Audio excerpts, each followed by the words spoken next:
সেই ক্ষেত্রে আপনাকে আমি আজ একটা কথা বলি, যে মিনি বাসের লোন নেয়, যে দেখবেন বাড়ি করার জন্য লোন নেয়, ব্যাংক যদি টাকা শোধ না করতে পারে ব্যাংকে, ওই মিনি বাস টেনে নিয়ে চলে যায়, আর ৪২,০০০ কোটি টাকা ব্যাংকের টাকা মকুব হয়ে গেল। কি কারণে হচ্ছে? ছোট যারা দোষ করেছে, বড় দোষ করেছে বিষয় নয়, মহিলাদের ওপরে আক্রমণ মানে সে ধনী লোক করুক, বড় লোক করুক, গরিব করুক, এটা বড় প্রশ্ন নয়, অন্যায় অন্যায়। তো আজকে জয়নগরের ব্যাপারে, কুলতলির ব্যাপারে, আজকে ফারাক্কার ব্যাপারে সাজা হয়েছে, তাকে আমি স্বাগত জানাই।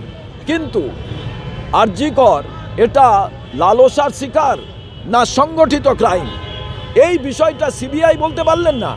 তার মানে ভারতবর্ষের ভেতরে যদি কোনো গুপ্তচর ঢোকে আর তারা কোনো অন্যায় করে সমস্ত এভিডেন্সকে লোপাট করে দেয়, তাহলে সিবিআই কি করতে আছে?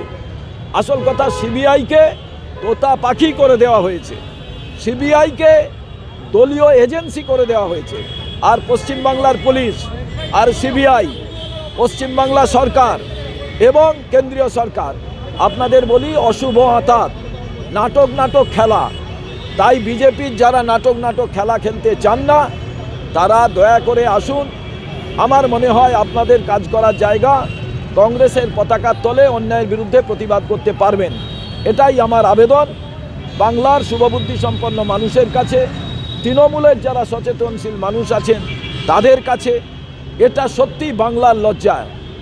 এ কোন সিবিআই, এ কোন ইডি, আর কোন বাংলার পুলিশ, বাংলার প্রশাসন? এটাই আমাদের প্রশ্ন আজকে। ভারতের বিচার ব্যবস্থার উপরে সাধারণ মানুষের আস্তে আস্তে আস্থা। আমার কথা, কলকাতা হাইকোর্ট তারা চলে গেলেন একদল লোক সিবিআই চাওয়ার জন্য, যখন রাজ্য পুলিশ তাকে ইনভেস্টিগেশন করছে। পরিণামে কি দেখতে পেলাম? পরিণামে দেখতে পেলাম যে সিবিআই কেসটাকে নিয়ে আর কারুর কোথাও কিছু বলার মতো জায়গাই থাকলো না।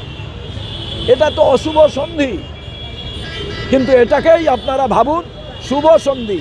সেই কারণে আজকে শিক্ষা দপ্তরের লোকেরা যারা করাপশন করেছিল একে একে ছাড়া পাচ্ছে। আজকে অনুব্রত মণ্ডল তিনিও ছাড়া পেয়ে গেলেন, এত নাকি অভিযোগ।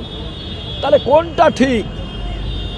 আমার প্রশ্ন, এই সিবিআই, ইডি, কলকাতা পুলিশ, কোনটা ঠিক কোনটা বেঠিক বাংলার মানুষ আগামী দিনে সিদ্ধান্ত নেবেন নির্বাচনের মধ্যে দিয়ে। কিন্তু নির্বাচনের সময়ও ওই একই ঘটনা। তো তাই আমি মনে করি বাংলার মানুষকে আজকে প্রতিবাদে সামিল হতে হবে, শুধু রাজনৈতিক দল প্রতিবাদ করলে হবে না।